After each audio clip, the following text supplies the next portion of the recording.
If you're looking to become like extremely wealthy, then art is not the thing for you. My name is Michael Soy. You're watching Singleton Stories with Biko Zulu. Very normal.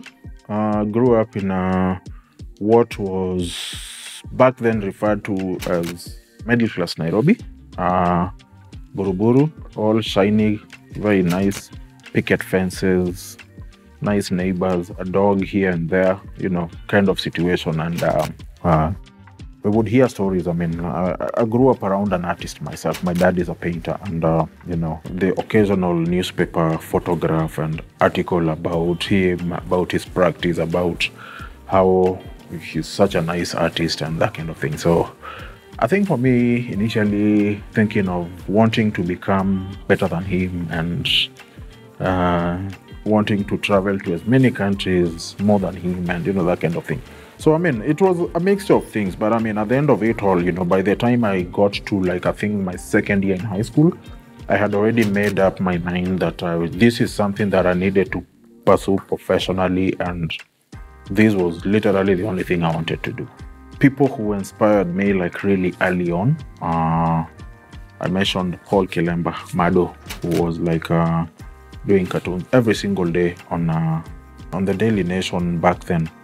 And, we would look at it and we had a club, a very small club of 5 people who would we would get the damn thing and cut it and place it on a wall, and then we would try and replicate what he did. This comes up really early on when you when you decide to get into the arts. You're not getting into the arts to become like everybody else. You need to stand out. You need to be different. You need to tell stories that nobody's telling. My earlier works, probably, I think around 1997, 98, 99 to 2000, was basically work that I did that revolved around corruption. So for me, corruption, bad governance, and a lot of the characters that I used in this kind of work were actually 2 animal characters, a pig and a cat. And, the pig would represent the gluttony that exists in Kenyan society when it comes, especially the political class. The cats would represent selfishness. And, a cat only interacts with you when it's hungry. It would come and walk around your legs to make sure that you know that it's there. You feed it, it goes and lies on a couch, and that's it until the next time it's hungry. I did this for a period of a few years, 2-3 years, and then I felt okay, I have had enough of this, let me move on to something else. So this is when I started now introducing human characters in my work. And then also the content of the work itself was also shifting from that particular point. I was moving away from politics and getting into social issues. Yeah, so it completely shifted into human form now, and then this is where I decided to tell different stories now. Commercial sex, intergenerational sex relationship, interracial relationships, nothing personal or against whatever. You are allowed to marry whoever you want, be with whoever you want. But for me, I had a particular kind of interest in it because whether people like it or not, there's an aspect that I usually see a lot in this kind of situation that I want to refer to as the economics of love. It's a very one-sided kind of So these are the things that I'm looking at, and whenever I have my exhibitions in a place like Mombasa, a lot of the local guys want to ban my work, and it's one of these situations that you try and become as different as possible from everybody else, and just try and tell. No. I know where the question is headed, but this is a character I created in my work. And, it's very difficult for me to convince people that because, when you keep on bombarding people with the same image through and through, people begin to kind of come up with plans and ideas about what they think that image represents. These are basically fictional characters created in my head to kind of what I did is that when I was moving from the animal characters into the human characters, I had to create the characters. So I made 2 characters. One is a man, one is a lady. And unfortunately, the lady is more dominant than the man in my work. Yeah. Commercial sex work is a big industry in this country. And a lot of people have no clue that it even exists. Take an example, like walk into the streets of Nairobi and stop any random person you encounter in the street and ask them if they know anybody who does interaction with commercial sex workers, some people who go to strip clubs, people who and everybody will tell you that they have no clue. But the question is, who is doing these things? And how is this kind of trade flourishing in this society? The answer, like I keep on saying, is very disturbing, because the people who go to these places are all our male relatives, our uncles, our dads, our brothers, our male colleagues, and the reason why I took an interest in this kind of trade was because of the simple fact that there seems to be a lot of ignorance that exists in this society about who engages in this kind of trade. So for me, what I'm trying to do is that I'm trying to go to these places where not every other Kenyan has access to, and get the information and put it on canvas and let the general public know that this is what goes on, this is what happens, and this is how it happens. We had an exhibition. It's an artist exhibition that I have with an artist called Tom Ogonga. The exhibition is basically called Sex and the City. So basically what happens is it's an exhibition where we walk around and sit around in all these clubs in Nairobi. And the whole idea behind it is to tell stories about the Nairobi nightlife. When we eventually had the exhibition at the Alliance Francaise, my dad basically thought that, let me go and see what he does.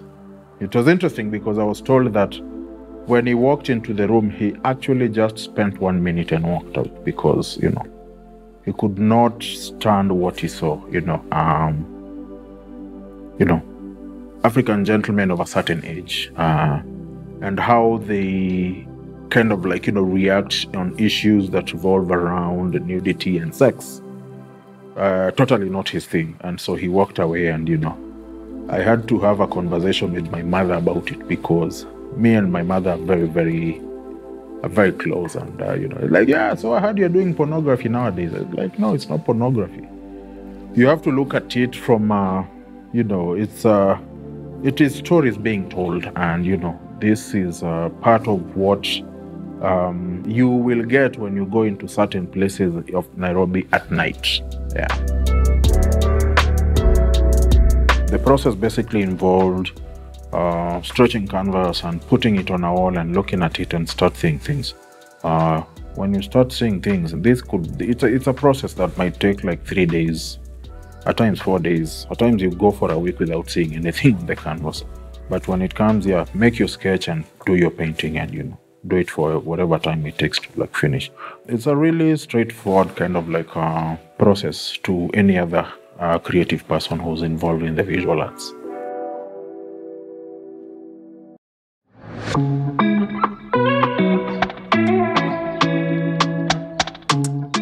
There's this misconception out there about, you look at creative people, especially musicians and painters, and people get the impression that just wake up in the morning and you have alcohol for breakfast and smoke a joint and play a guitar or go and make a few lines on your canvas. And this is the kind of thing that people see when the good part of it, and or what is perceived to be the good part of it. But at the end of it all, it's a very difficult process. A lot of people who I know who went to art school together, who got into the art scene with, basically have given up and have gone to pursue other interests in other kind of sectors. And it's difficult.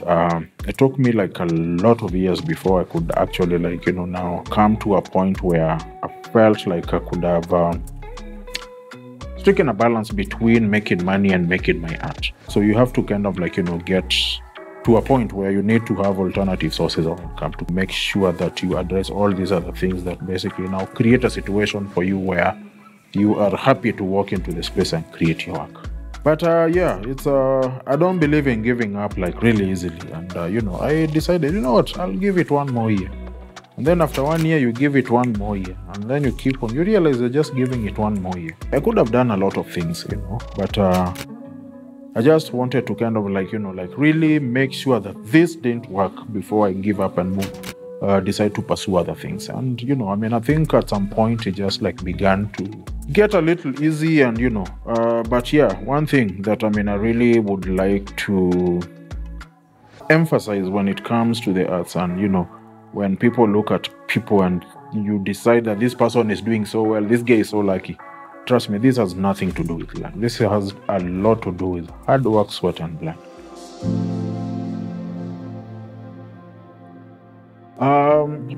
My dad never thought that I could hack it as an artist. He actually thought I was weak. I was I told you, I was the black family. The black sheep in the family, and I didn't get a lot of interaction with him. Not any meaningful kind of interaction. But at the end of it all, he had exposed me to what he did, and this is something that I really wanted to do. And I kind of felt like he thought that if I decided to become a painter, I would become a failure. This is what motivated me, and him wanting me to go join the military or that kind of thing. It was not my thing. So I've just decided that this is what I want to do, this is what I'm gonna pursue, and this is where I'm gonna succeed. Yeah.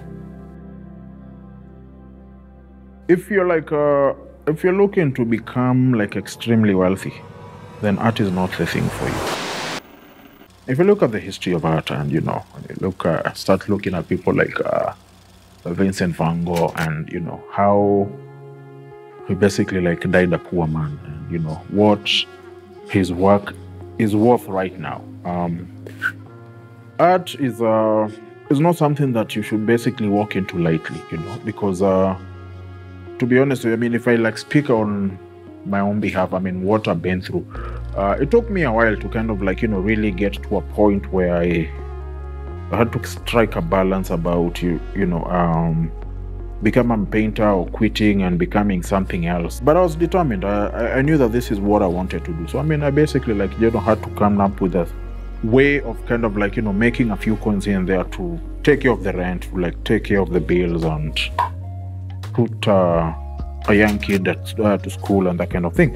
So what I did is that I went into merchandising. I started making small little products that would basically supplement the income that I got from the studio itself. And over the years, it basically snowballed into something big.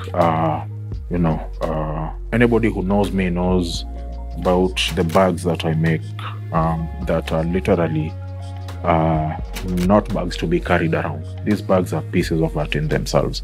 And the idea that I had when starting to create this body of work was that people would just get it, frame it, and put it on a wall.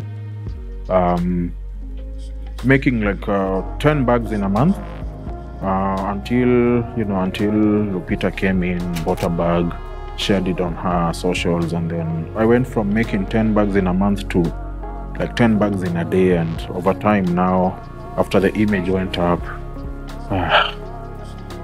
for 7 straight months, I didn't do anything else but make bags to kind of feed that market, until I realized this is not who I am. I don't want to kind of spend my whole life making commercial things to make money out of. So I just decided to cut it down and go back to my studio with all the money that I had made. I had a year or two to basically just go into my space and do my thing without having to think about money and markets. This is when I realized that I needed to kind of balance the two, because these were supplementing these, and that occasionally these would supplement this.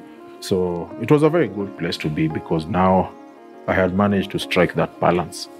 It's worked out for me. I am very happy right now.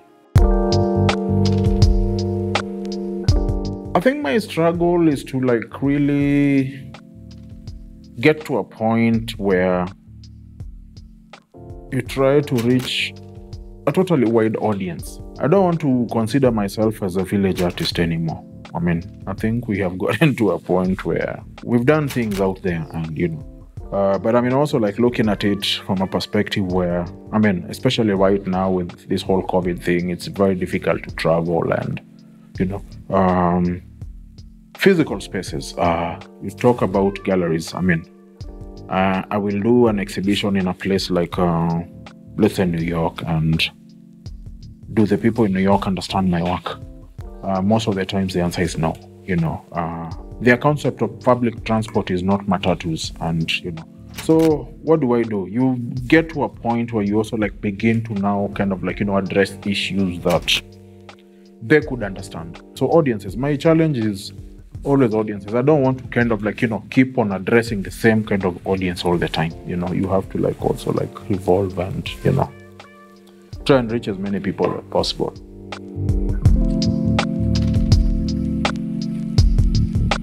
A lot. But also, again, for me, what I do is not fiction. I will sit in a space.